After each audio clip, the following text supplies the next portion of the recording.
Welcome back to the channel. My name is Thomas Fletcher and I'm the host of the LCSW network. If you're new to the channel, please do me a favor by smashing that like button, by subscribing to the channel, and by sharing this video with your social work colleagues and friends. The purpose of this channel is to create a community of hope and support where social workers can come together for relevant news, information, and inspiration. Okay, just my standard disclaimer that this video is not being endorsed, promoted, or compensated by any governmental or military agency, and that the opinions and views stated in this video are mine alone. Alright, so let's get started. So, there are many pathways to serving as a social worker in the U.S. Air Force. I will do my best to cover them all. The first pathway to serving as a social worker in the U.S. Air Force is that you will need to get a master's degree in social work from a graduate school of social work that is fully accredited by the Council on Social Work Education. Check out my video about the CSWE to learn more about this important accreditation body. The second pathway to serving as a social worker in the U.S. Air Force is you will need to decide if you want to serve as a civilian or as a uniformed U.S. Air Force social worker.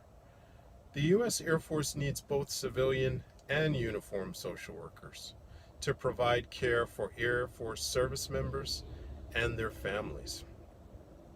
If you want to serve in the U.S. Air Force as a social worker, you have to be very honest about what types of experiences do you want to have and the time commitment that you want to make to the Air Force.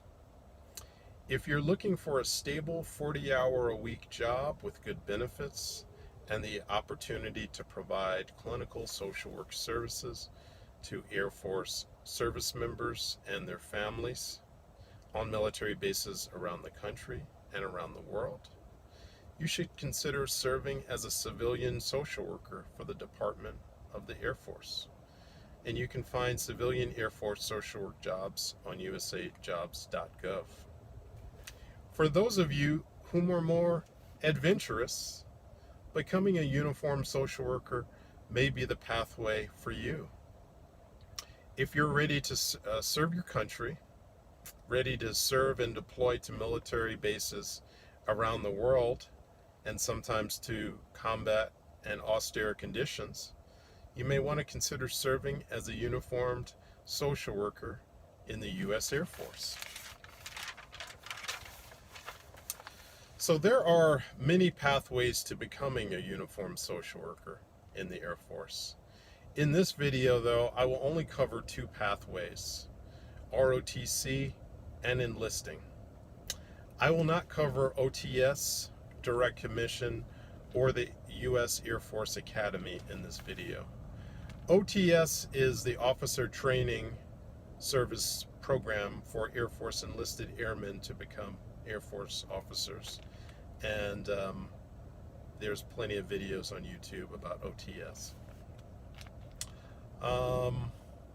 The Air Force ROTC is the Air Force Reserve Officer Training Corps.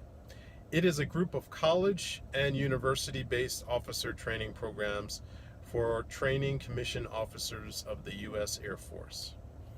Air Force ROTC is the largest and oldest source of commissioned officers in the U.S. Air Force. Air Force ROTC's stated mission is to produce quality leaders for the U.S. Air Force. Air Force ROTC units are located on 145 college and university campuses with 1,100 additional installations of higher learning participating in crosstown agreements that allow their students to attend Air Force ROTC classes at a nearby host college or university. In 2006, Air Force ROTC commissioned over 2,083 U.S. Air Force second lieutenants, with Air Force ROTC enrollment ranging from 23,605 in 1985 to around 13,000 enrolled today. The Air Force ROTC offers a variety of highly competitive college scholarships, ranging from 3-year and 4-year scholarships offered to graduating high school seniors, 2-year and 3-year scholarships to college students enrolled as Air Force ROTC cadets, and 2, 3, and 4-year scholarships offered to enlisted military personnel. I will put the web links for these Air Force ROTC scholarships in the description below. Air Force ROTC cadets spend the first 2 years of training in the general military course and the last 2 years in the professional officer course. The Air Force ROTC program is also divided into training functions. The academic classroom program, which consists of aerospace studies, classes, and cadet activities, which consists of leadership, field training, physical training, and other training. So after completing all Air Force ROTC and academic degree requirements, cadets accept a commission as second lieutenants in the Air Force, appointed by the President of the United States. The length of the initial commitment depends upon your career. Most officers have a 4-year active duty service commitment. While on active duty, you can pursue a master's degree in almost any subject, including social work, with tuition assistance, which pays up to $250 per semester hour, up to $4,500 per year. If the Air Force needs you to pursue a master's degree in a specific subject, you can apply to a program through the Air Force Institute of Technology, which pays 100% of your tuition. The second major pathway to becoming an Air Force uniformed social work officer is to enlist as an airman right after high school. Serve either in the active duty component or in the reserve component, which would either be the Air National Guard or the Air Force Reserve, and use the GI Bill and tuition assistant benefits to pay for your undergraduate and master's in social work degrees.